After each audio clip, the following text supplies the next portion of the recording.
더운 계절을 보내고 있습니다. 비가 내리니까 고온다습해서 더 덥고 그러더라고요. 그런데 아직 8월 40도 가까이 올라가는 더위는 오지 않았구나 하는 생각이 들으니까 이 여름을 어떻게 견뎌야 할지 걱정이 되기도 합니다. 알베르 까미가 1946년에 이방인이라는 소설을 썼고요. 이 소설은 알베르 까미에게 노벨 문학상을 안겼습니다. 소설 속에는 메르소라고 하는 한 남자가 등장을 하는데 어느 날 이 메르소가 해변을 걷고 있었죠. 그 앞에 싸우고 있는 아랍인들을 보게 되었습니다. 갑자기 메르소는 총을 꺼내 들었고 아랍인을 향하여서 총을 날렸습니다. 이때 메르소가 사람을 총으로 쏴서 죽인 이유에 대해서 소설은 이렇게 표현을 하고 있습니다. 모든 것이 기우뚱한 것은 바로 그때였다. 바다는 무겁고 뜨거운 바람을 실어왔다. 하늘은 활짝 열리며 불을 비오듯 쏟아 놓는 것만 같았다. 이때 방아쇠가 당겨졌다. 순전히 태양 때문이었다. 메르소가 살인을 저지른 이유를 순전히 태양 때문이었다고 성경은 이야기하고 있습니다. 태양 때문이라고 했지만 뜨거운 햇살, 너무나도 후텁지근하고 덥다 보니까 살인 본능을 이겨내지 못했다고 이야기를 하는 것입니다. 이 소설을 읽으면서 이 무더위는 살인을 이끌고 올 수도 있구나 하는 생각을 했습니다. 그렇게도 여름은 덥죠. 사람을 기진맥진하게 가는 계절이 여름이라고 하는 것입니다. 민주화 운동을 하다가 감옥에서 20여 년을 보내셨던 신영복 교수님은 그의 책 감옥으로부터의 사색이라고 하는 책에서 여름에 대해서 이렇게 몇 줄을 남겼습니다. 없는 사람이 살기는 겨울보다 여름이 낫다고 하지만 교도소에 우리들은 없이 살기는 더합니다만 차라리 겨울 쪽을 택합니다. 왜냐하면 여름 징역의 10가지 20가지 장점을 일시에 무색해버리는 결정적인 사실, 여름 징역은 자기의 바로 옆 사람을 증오하게 한다는 사실 때문입니다. 모로 누워 칼잠을 자야 하는 좁은 잠자리는 옆 사람을 단지 36.5도의 열덩어리로만 느끼게 합니다. 이것은 옆 사람의 체온으로 추위를 이겨나가는 겨울철의 원시적 우정과는 극명한 대조를 이루는 형벌 중에 형벌이라고. 그러니까 더워 죽겠는데 감방이 넓지 않으니까 모로 누워 자는가 봐요. 모로 누워 자는데 옆 사람의 온기 때문에 더워서 살 수가 없다라고 하는 거예요. 그러니 차라리 감옥은 겨울이 낫다고, 옆 사람 온기를 서로 느끼면서 부둥켜 안고 자는 겨울이 낫다고 이야기를 하고 있습니다. 이렇게 여름은 사람들을 더웁게 하는구나 하는 생각을 해보게 됩니다. 제가 살고 있는 뒤에 사택 앞에는 자그마합니다만 꽃밭이 있어요. 영산홍도 있고요. 나팔꽃이 보라색으로 얼마나 예쁘게 앙증스럽게 피어 있는가 모릅니다. 또 이리저리 뒤져보면 채송화도 있고, 요즘은 하얀 천사의 나팔들이 이 녀석들 아침마다 얼마나 시끄러운지 안 일어날 수가 없습니다. 그런 소리를 들으시면서 여러분들 사셔야 됩니다. 하여튼 거기 꽃 피어 있는 것들을 이렇게 보게 되는데, 가만히 보면 이 녀석들도 더위가 힘든가 하고 살펴보았더니 전혀 아니에요. 그래서 그 녀석들을 보면서 제가 시를 하나 썼습니다. 표정을 좀 밝게 좀 해주세요. 제가 시를 썼다고요. 시의 제목을 여름 행복이라고 썼습니다. 따가운 햇살이 난감하여 죽을 맛인 날에는 길가에 핀 꽃들을 보라. 한바탕 웃음이 있는 신바람난 제잘거림이 있는, 보아하니 오늘 점심은 간만에 햇살 가득 점심 특선이구나. 이토록 따가운 햇살을 즐길 수만 있다면 이다지도 좋은 것을, 이렇게도 즐거운 것을. 좋죠? 보니까 우리들은 여름이 덥다고 짜증나고 누군가는 살인 본능을 느끼고도 있는데, 이 풀들은 이 여름 햇살을 즐기고 있구나. 태양이 없으면 우리는 못 살아요 하면서 오히려 그 햇살을 마음껏 받아들이면서 점심 특선 받는 것처럼 즐기고 있구나 하는 것을 보게 되었습니다. 똑같은 환경인데 누군가는 힘들다 하고 누군가는 그것을 마음껏 즐기고 있구나. 그러니 이 여름을 어찌 살아야 할 것인가, 그런 생각을 해보게 되었는데, 제가 보니까 선교라고 하는 것이 얼마나 힘이 들고 어렵습니까? 사도 바울이 선교 여행을 다니면서 모진 매를 맞고 가는 곳곳마다에서 돌멩이를 맞고 핍박을 당하고 쫓겨나고 죽을 고생을 그렇게 했는데, 사도 바울이 써보낸 편지 가운데 특별히 항상 기뻐하라, 쉬지 말고 기도하라, 범사에 감사하라. 제가 볼 때 이 기도나 감사가 더 앞쪽에 포진해야 될 것 같은데 이것보다도 앞에 기쁨이 더 앞쪽에 포진하고 있더라고요. 아, 이분은 늘 기뻤구나. 선교하면서 힘들고 어려운 것들도 어떻게 이겨냈는가. 늘 기쁨으로 이겨낼 수 있었던 것이구나. 선교를 즐기고 있었구나. 그러니 이것을 견뎌냈구나 하는 생각이 드는 것이죠. 이 여름 여러분들 때로 힘들고 어려울 수 있고요. 그리고 짜증이 섞여 나올 수도 있는 계절입니다. 또 교회 여름 행사를 많이 하다가 보면 우리를 힘들게 하는 요소들도 부지기수로 많이 있을 수 있겠습니다만 즐기시기를, 그리고 기쁨으로 감당하시기를 주님의 이름으로 간절히 축원합니다. 지난주에 보셨습니다만 바울 일행은 드디어 그리스 땅 빌립보에 도착을 했습니다. 유대인도 없고, 유대인이 없다 보니까 회당도 하나가 없습니다. 어디서부터 어떻게 선교를 출발해야 될 것인지 막막한 그 즈음에 루디아라고 하는 귀한 자매를 만나게 되었고, 루디아라고 하는 귀한 자매 집에서 기거하면서 이제 선교를 하게 된 것입니다. 그리고 오늘 본문입니다. 오늘 본문은 이 여러 사람들이 등장을 하고 있는데, 이 사람들의 면면을 하나하나 살펴보았더니 바울과는 굉장히 큰 대척점에, 반대 지점에 있는 사람들이구나.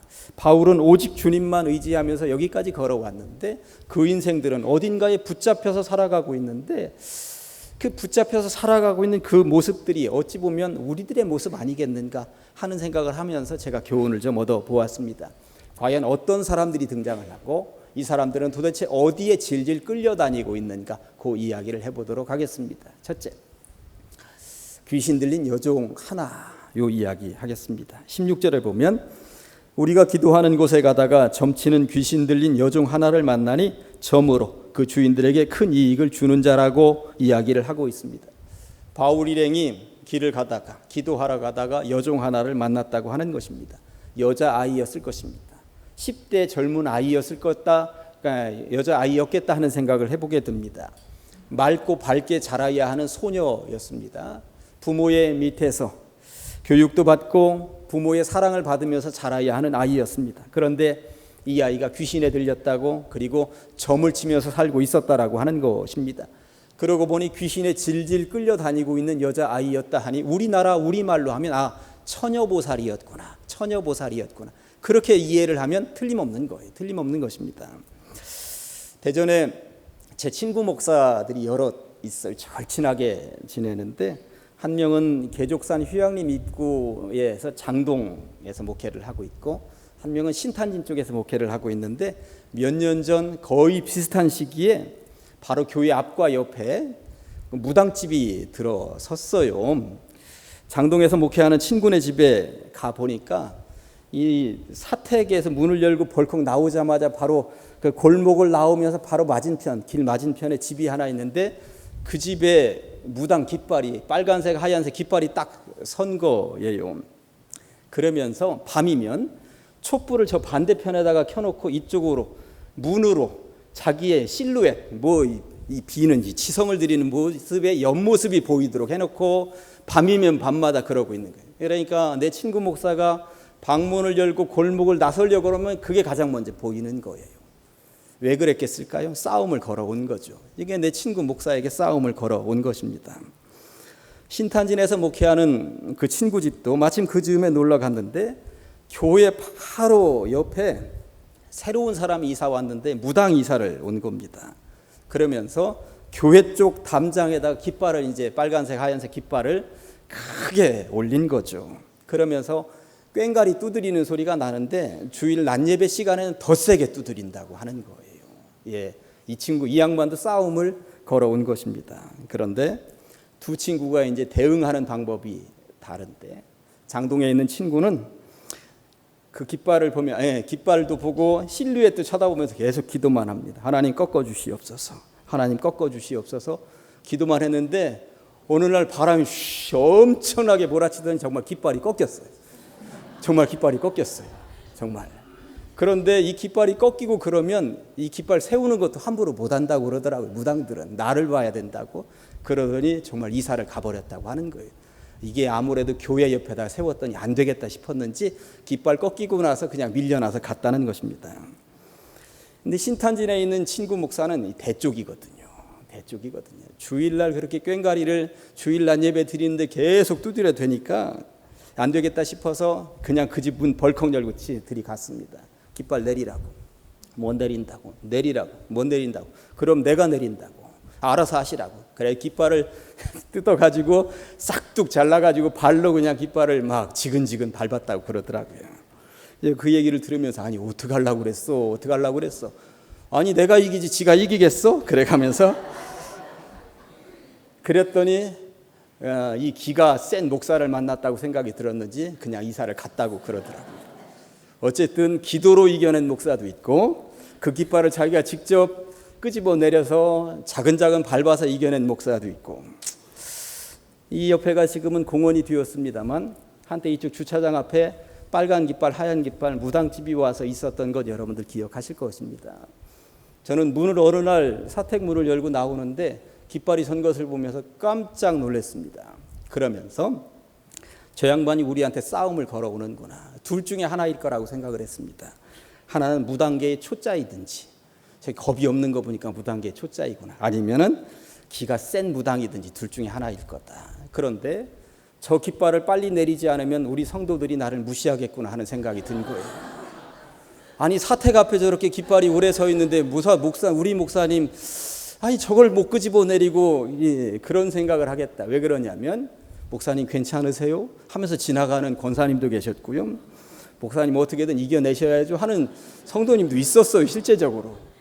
아니 그런 얘기를 듣다가 보니까 이게 마음이 저거 빨리 내려야 되겠다 하면서 저는 장동 목사 쪽이나 신탄진 목사 쪽이나 볼 때 신탄진 목사 쪽처럼 배 쪽은 못 되거든요. 그냥 깃발 보면서 내려주세요. 하나님이 하실 줄 믿습니다 했더니 어느 날 포크레인이 와가지고 땅 파가지고 그냥 그 공원을 만들어주시고 싹 사라지더라고요.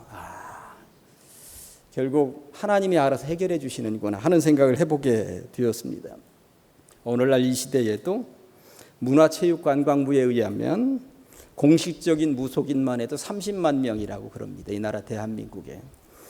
왜 이렇게 무속인들이 많은가? 찾는 사람들이 있기 때문에 그렇다고 하는 것 아닙니까? 그 사람들은 이사 하나도 제대로 못하죠. 그리고 집안에 못 하나도 제대로 박지를 못합니다. 결혼 날짜도 제대로 잡지를 못하고 장당 그는 날도 제대로 자기들 멋대로 하지 못한다고 그러죠. 어두운 영의 세계에 질질 끌려다니는 사람들인 것입니다. 바울 일행은 그 당시 2000년 전에 이 여자아이를 불쌍하게 여겼다는 것이고 귀신의 문제를 해결해 주었다는 것입니다. 그리고 이제 맑고 밝게 어린 소녀처럼 보편적인 어린 소녀처럼 살아갈 수 있도록 그렇게 만들어 준 거예요. 그런데 일이 그렇게 쉽게 끝나지를 않았습니다. 세상의 눈으로 보면 참 일이 이상하게 꼬이기 시작을 했다라고 하는 것이죠. 이때 두 번째 부류의 사람들이 등장을 하는데 여종을 통해 벌어먹고 사는 사내들이 여러 등장을 합니다. 오늘 본문에는 보니까 여종만이 어딘가에 질질 끌려다니는 인생은 아니었어요. 이 다수의 사내들이 어딘가에 질질 끌려다니고 있었는데 이 사내들은 물질에 질질 끌려다니고 있었던 사내들이었습니다. 귀신에 붙들려 사는 불쌍한 여종 하나를 바울 일행이 예수의 이름으로 고쳐주었는데 얼마나 잘된 일입니까? 귀신에 붙잡혀 살던 영혼을 맑고 밝게 깨끗하게 만들어 주었으니 참 잘한 일이에요. 그런데 돈에 질질 끌려다니던 사내들에게 있어서는 이게 난리가 났습니다. 오늘 본문 16절 중간을 보면 점으로 그 주인들에게 큰 이익을 주는 자라. 주인이 아니라 주인들이라고 말하고 있는 것으로 보아서 이 여종 하나를 통해 여러 명의 사내들이 뜯어먹고 있었구나 하는 것을 알 수가 있습니다. 재주는 곰이 부리고 돈은 되놈이 먹는다 이런 말이 있습니다만 여종은 점을 쳐주고 그 돈은 사내들이 여러 사내들이 먹고 살고 있었구나. 또 큰 이익을 주는 자라 이렇게 되어 있으니 이 여자 귀신 들린 여자아이 하나가 점치는 여자아이 하나 그러니까 처녀보살 하나가 끌어들이는 돈이 벌어들이는 돈이 상당했구나 하는 것을 알 수 있는 것이죠. 그런데 이 상당한 돈줄이 지금 끊어지게 된 것입니다. 그동안 소문도 잘 났고 단골 손님도 있었고 정계에서 내놓으라 하는 사람들이 이 신기가 있는 처녀보살에게 와서 점도 치고 앞으로 어떻게 살아가야 할 것인지 그렇게 했는데 이 신기가 사라졌다 하니까 점을 칠 수가 없는 것이고 그리고 부적 하나도 써줄 수가 없는 것이고 그러니 푸닥거리도 할 수가 없는 것이고 이런 상황이 되었으니 이 처녀보살 영업장의 간판을 내려야 하는 상황이 되었다고 하는 것입니다. 이 사내들로서는 참 큰일이 난 것이죠. 신앙을 가진 우리 눈에는 정말 잘된 일이겠습니다만 그 사내들이야 당장 입에 풀칠할 일이 걱정이었습니다. 19절에 보니까 그 내용이 그대로 나와 있습니다. 여종의 주인들은 자기 수익의 소망이 끊어진 것을 보고 바울과 실라를 붙잡았다고 장터로 관리들에게, 로마 관원들에게 끌고 갔다고 말씀하고 있는 것입니다. 그러고 보니 이 사내들은 귀신 들린 여종 하나를 바라볼 때에 여종은 사람이 아니었구나, 그냥 돈 버는 기계였구나, 돈 버는 기계로만 여기면서 이제까지 부려먹고 살고 있었구나 하는 것을 알 수가 있죠. 오늘날도 뉴스를 보면 각종 갑질들이 등장을 하기도 하고요. 그리고 아랫사람들을 사람 취급하지 않는 경우들, 이런 뉴스들이 간혹 등장을 합니다. 그러니 아랫사람들은 돈 버는 기계에 불과하다고 치부하는 경우들이 너무나도 많이 있음을 알게 되죠. 몇 년 전에 땅콩 몇 조각 때문에 출발하던 비행기를 되돌렸다는 갑질도 있었고요. 그리고 몇 년 전에 이 비행기 승무원들에게 라면 끓여오라고 했는데 5번인가 7번인가를 계속 끓여오라고 하면서 갑질을 했었던 대기업 승무원도 대기업 임원도 있었습니다. 이 승무원을 사람 취급하지 않은 거죠. 자기 딸이라면 그렇게 할 수 있겠습니까? 그러니 사람으로 대접하지 않으니까 이런 일들이 벌어지는 것입니다. 외국에서 시집 온 부인을 마구 때리기도 하고, 외국에서 돈을 벌겠다고 이 나라에 와서 일하고 있는 노동자들의 임금을 떼먹기도 하고 때리기도 하고, 학교에서는 친구의 주머니를 지속적으로 털고 죽음으로 몰아가기도 하고, 곳곳마다 사람을 때리고 빼앗고, 결국은 다 돈 때문입니다. 이게 돈이 권력인 거예요. 내 밑에 있는 사람은 사람이 아니라 노예라는 거죠. 내가 마음껏 부려먹어도 전혀 상관이 없다, 이런 생각들을 가지고 있는 것입니다. 일본은 한때 이 나라를 침략하고 수탈했습니다. 어린 여자아이들을 위안부로 부려먹고, 그랬으면 마음에서 우러나오는 사과 한마디는 해야죠. 이웃사촌이 그런 것 아닙니까? 그런데 우리는 참 못된 이웃을 두고 있습니다. 아무리 강점기였다 하더라도 징용을 했으면 정당한 대가를 지불했어야 하는 것 아닙니까? 그런데 적반하장도 유분수입니다. 전쟁을 일으켰던 독일 같은 경우는 무릎 꿇고 빌어 그렇게 됐는데, 이 독일처럼 빌어도 용서가 될까 말까 한데, 요즘 일본 하는 짓 보면 참 쪼잔하다 하는 생각이 듭니다. 세상의 위안부 문제를 돈 몇 푼 주고 다 해결했다 하고, 강제징용 피해자들에게는 더 이상 줄 것이 없다 하면 말이 안 되죠. 그러면 안 되는 것 아닙니까? 오늘 성경에 등장을 하는 사내놈들이 일본하고 똑같습니다. 위안부 문제, 강제징용 문제 해결하자는데 전혀 아니라는 일본과 귀신 들린 여자아이 문제 해결해 주었더니 전혀 아니라는 거예요. 전혀 아니라는 것입니다. 설교 시간이라 제가 이 정도만 하겠습니다. 좀 더 하고 싶은 이야기는 많은데, 아무튼 나이 어린 것이 귀신에 들려서 그 청춘을 그렇게 보내고 있으면 그 어린 것을 불쌍히 여겨야죠. 그 어린아이 하나를 건장한 사내놈들이 돈벌이 수단으로 이용하면 안 되는 것 아닙니까? 그런데 사내들은 그 아이가 이제라도 네가 정신 차렸으니 되었다, 우리는 다른 데서 벌어먹고 살지 뭐, 이제 집으로 가거라, 그리고 맑고 맑게 공부하면서 잘 자라거라, 이러면서 보냈어야 되는 것 아닙니까? 그런데 그 아이들을 온전케 해주었다고 바울 일행을 고소합니다. 고소의 내용을 보았더니 20절과 21절에 상관들 앞에 데리고 가서 말하되, 이 사람들이 유대인인데 우리 성을 심히 요란하게 하여 로마 사람인 우리가 받지도 못하고 행하지도 못할 풍속을 전한다고 말을 하고 있습니다. 여기 빌립보는 유대놈들이 와서는 안 되는 지역인데, 로마 시민권자들만 와야 되는데 유대인들이 와 있다고, 우리 로마 사람들 어지럽게 하고 있다고, 이렇게 고소를 했다는 것입니다. 그런데 사실 살펴보면 이게 참 웃긴 고소입니다. 웃긴 고소입니다. 그 내용을 이제 살펴보려고 합니다.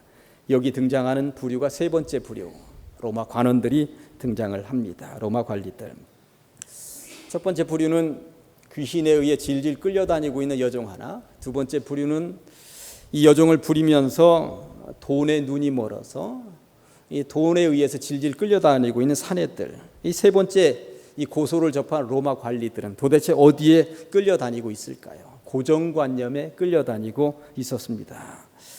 여종의 주인들은 이제 망했다, 어디서 저따위 유대놈들이 와서 우리 돈벌이를 이따위로 만든단 말인가 하면서 고소를 했는데, 고소의 내용을 보면 저 유대인들이 우리의 점치는 여종의 귀신을 쫓아냈습니다라고 고소하지 않아요. 고소 내용이 바뀌어 있습니다. 로마 사람인 우리가 받지도 못하고 행하지도 못할 풍속을 전합니다. 고소 내용은 전혀 엉뚱한 내용으로 고소를 하고 있다라고 하는 것입니다. 포장을 했습니다. 전혀 다른 것으로. 일본은 말을 합니다. 강제징용 대법원 판결에 대한 보복이 아니라고. 그러면서 여러 가지 이유를 대고 있지만 본질에서 떠나 있습니다. 바울 일행은 고소하는 사내들의 말을 보았더니 바울 일행을 고소하는 사내들의 내용을 보았더니 본질에서 떠나 있습니다. 선은 이렇고 후는 이렇고 진실규명이 전혀 없습니다. 사도 바울 일행에게는 단 한마디의 변명의 기회도 주지 않습니다. 무작정 유대인이라 하니까 옷을 찢었고 매로 때렸고 옥에 가두어 버렸습니다. 이게 바로 고정관념입니다.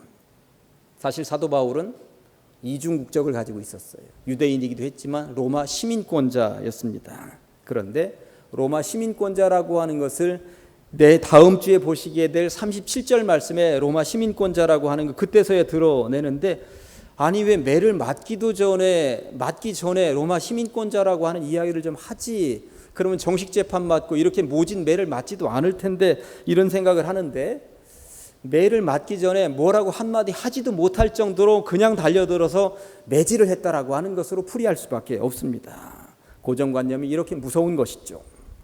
고정관념에 매이게 되니까 공정한 재판을 해야 되는 이러한 이들도 어처구니 없는 짓을 저질렀다라고 하는 것입니다. 제가 광고 시간에 헌금 이야기를 했습니다만, 옛날 헌금은 잠자리채처럼 이렇게 길게 해서 왔다 갔다 하는 헌금. 그리고 잠자리채에 이제 나무 조각은 사라지고 헌금함이 이제 돌고 이랬습니다. 그러다가 저 뒤쪽에 헌금함을 따로 설치할 때 처음에 교회는 시끌시끌했습니다. 그래서야 되겠느냐고. 그런데 시대의 흐름이 있고요. 세상을 쫓아가는 것이 아니라 여러 가지 고정관념에서 벗어날 때가 있는 것이구나. 저는 그런 생각을 가져보게 되는 것입니다. 몇 개월 전에 찬양대와 관련되어서도 제가 말씀을 드릴 때 그랬습니다. 찬양대의 찬양이 끝나면 박수를 치시면 좋겠습니다. 그러면서 굳이 내 신앙으로 찬양대 찬양이 끝나고 났을 때 박수를 치는 것이 마음에 들지 않으면 안 치셔도 됩니다. 그렇지만 제가 볼 때 신학적으로 찬양대 찬양이 끝난 이후에 하나님께 영광을 올려드리며 같이 박수 치는 것이 맞습니다. 그러니 원하지 않으시면 치지 않으셔도 좋고, 그래도 함께 그 기쁨을 나누고 싶으시면 치셔도 좋습니다. 본인의 신앙대로 하시면 됩니다. 그렇게 말씀을 드렸던 기억이 있습니다. 헌금도 마찬가지입니다. 나는 무슨 일이 있어도 내 스타일대로 바구니에 봉투에다 써서 직접 드리는 것이 완벽한 헌금이라고 생각한다 하시면 그렇게 하시면 되는 것이고요. 나는 온라인으로 헌금하더라도 내 신앙에는 전혀 문제가 없다 싶으면 그렇게 하셔도 되는 것입니다. 다만 내 고정관념 가지고 누군가를 정죄하지는 않으셨으면 좋겠다라고 하는 생각이 드는 것이죠. 하나님의 생각도 아니고 성경에 등장하는 말씀도 아니고 개인적인 신앙관에서 우러나오는 생각과 자신의 경험에서 파생된 신앙관을 가지고 교회 전체를 잣대로 판단하거나 그리고 누군가를 정죄하거나 이러지는 않으셨으면 좋겠다 하는 생각이 드는 것이죠. 로마의 상관들은 유대인이란 말이지. 유대인이야? 그럼 볼 것도 없어. 저놈들 다 끌고 와. 그리고 무적정 매를 뗐다고 하는 것입니다. 변명을 들을 기회도 전혀 주지 않았습니다. 그냥 무작정 때리고 옥에 가두었다고 하는 것이죠. 그런데 여기서 중요한 것은 그 감옥에서 바울 일행이 어떻게 했는가라고 하는 것입니다. 로마 시민권자이면 그 신분을 제시하면 매를 맞지 않아도 되는 시대였습니다. 얼마나 억울합니까? 이 더러운 놈들, 나한테 한마디 할 기회도 주지 않고 무작정 때리다니. 분을 이기지 못해서 그날 잠을 못 잤을 것입니다. 막 바닥을 치면서 억울해서 어쩔 줄을 몰라 했을 것입니다. 그런데 바울 일행은 그렇게 매를 맞고 손과 발에 수갑이 채워지고 옥에 갇히고 그런 와중에도 어떻게 했다고요?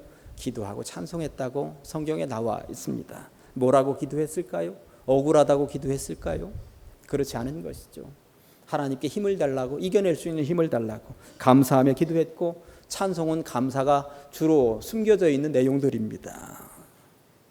그런데 25절에 보면 바울과 실라만 옥에 갇혔다고 성경은 말씀하고 있습니다. 제가 지난주에 이 바울 선교팀은 그리스로 넘어갈 때 4명이었다고 말씀을 드렸어요.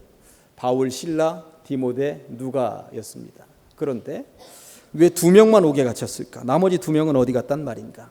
바울과 실라는 유대인 황인종이니까 당장 끌어다 그냥 매를 댄 것이고요. 그리고 디모데, 누가는 헬라인이니까 백인들입니다. 저기는 유대인 아니구나, 제외될 수 있었다라고 하는 것입니다. 이건 참고적으로 아시고 이제 결론을 내립니다. 살면서 우리는 무언가에 사로잡혀서 살아갈 때가 있습니다. 첫째, 귀신 들린 아이처럼 헛된 우상과 허접한 미신에 사로잡혀 있지는 않는지 우리 자신들을 점검하셔야 됩니다. 둘째, 사내들처럼 재물에 사로잡혀 있는 것은 아니겠는가. 물질이면 모든 것이 다 가능하다 하는 시대를 살고 있습니다만 그것으로 모든 것이 가능하구나, 거기에 매몰되어 있으면 신앙을 놓칠 수도 있다라고 하는 것이죠. 셋째, 로마 관원들처럼 고정관념에 사로잡혀 살고 있는 것은 아니겠는가. 우리들의 삶을 성경적인 기준 그리고 하나님의 말씀의 기준 삼아서 내가 너무 고정관념에 사로잡혀 있다면 내가 고치는 것이 맞지 성경 말씀을 고치는 것이 맞지 않습니다. 말씀대로 살아가는 것이 올바른 신앙의 방법이라고 하는 것이죠. 부디 비옵기는 바울과 실라가 그렇게 옥에 갇혀 있음에도 불구하고 어떤 상황과 처지에서도 말씀과 기도를 놓치지 않는 예수님께 붙잡힌 바 되어 살아가는 삶이 되었던 것처럼 여러분들도 그렇게 주님께만 붙잡힌 바 되어서 살아가시기를 주님의 이름으로 간절히 축원합니다. 기도하십니다.